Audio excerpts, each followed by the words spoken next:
काही वर्षापूर्वी घराच्या अंगणात खिडक्यांवर, अंगणातील झाडांवर दिवस उजाडताना आणि सूर्य मावळताना आपल्या कानावर पक्ष्यांची किलबिलाट आणि असंख्य चिमण्यांची चिवचिवाट ऐकू येत होती. मात्र सध्या वाढते ध्वनी, हवा प्रदूषण, बांधकाम, तंत्रज्ञानात होणारी प्रगती, वाढती लोकसंख्या यासारख्या गंभीर कारणांमुळे चिमण्यांची चिवचिवाट आता आपल्या कानावर पडताना दिसत नाही.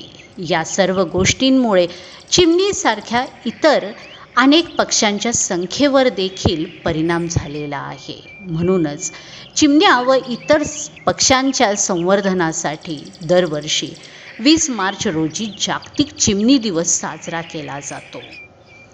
या चिमण्यांची संख्या कमी होण्यामागे नेमके आणि सर्वात मोठे कारण ते म्हणजे आजची लोकसंख्या वाढल्याने पर्यावरणाशी संबंधित या 3 समस्या अधिक जाणवू लागलेल्या आहेत, ज्यामध्ये मनुष्यवस्ती आणि प्रवासाच्या सोयी उपलब्ध करून देण्यासाठी मोठ्या प्रमाणामध्ये जंगलची तोड होत आहे. मनुष्यांची संख्या वाढल्यामुळे, मनुष्यवस्ती वाढल्यामुळे ऑटोमॅटिकच ध्वनी, वायू, जल प्रदूषणाची पातळी ही वाढू लागलेली आहे.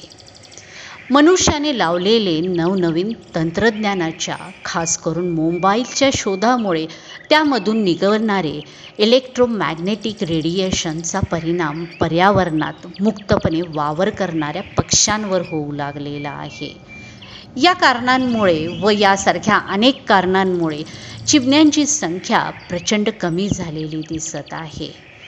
वर्षानुवर्षे आपल्याला माहीतच आहे, पक्ष्यांना वाचवण्यासाठी तसेच ज्या चिमण्या आत्ता सध्या उरलेल्या आहेत त्यांचे संवर्धन करण्यासाठी त्यावरती काहीतरी उपाययोजना करणे हे गरजेचे आहे.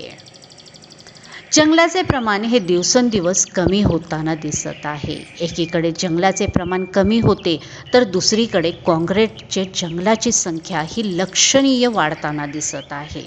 अशा वेळी पक्ष्यांना आपण खाद्याची सोय करू शकतो. आपल्या घराच्या बाल्कनीत, खिडकीत, बर्ड फीड्स किंवा एखाद्या वाटीमध्ये पक्ष्यांच्यासाठी खाऊ ठेवू शकतो आणि त्याचबरोबर पक्ष्यांना आपण पाण्याची सोयही करू शकतो, जेणेकरून उष्णतेचा व तीव्र उन्हाळ्याचा त्रास त्यांना होणार नाही. त्यांच्यासाठी तांदूळ, गहू, ज्वारी असे धान्य आणि पाणी जर ठेवले तर आपल्या खिडकीजवळ चिमण्या ह्या जरूर येतील. आपल्याला शक्य असतील तितके आणि शक्य असतील तेथे जर आपण झाडे लावली तर याचा फायदा केवळ चिमण्यांनाच होईल असे नाही तर आपल्यालाही भविष्यात होईल. चिमण्यांना किंवा पक्ष्यांना घरटी बांधण्यासाठी तसेच त्याहून अधिक आपल्याला प्राणवायू मिळण्यासाठी झाड हे आज गरजेचे झालेले आहे.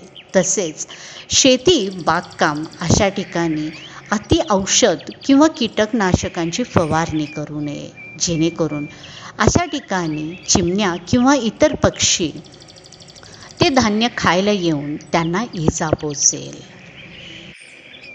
खरं तर चिमणी या पक्षाला मनुष्य वस्तीबरोबर राहणे, मानवाच्या सानिध्यात राहायला आवडते. जिथं मनुष्यवस्ती तिथे अनेक चिमण्या आपल्याला प्रत्येक वेळी दिसतात.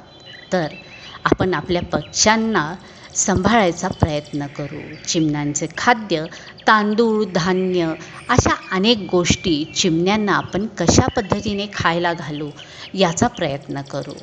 तर मग चला, आज आपण जागतिक चिमणी दिनापासून आपल्या चिमण्यांना त्यांचे संवर्धन आणि इतर अनेक घटकांपासून त्यांचे संरक्षण करण्याचा चिमणीसारखा थोडासा प्रयत्न करू.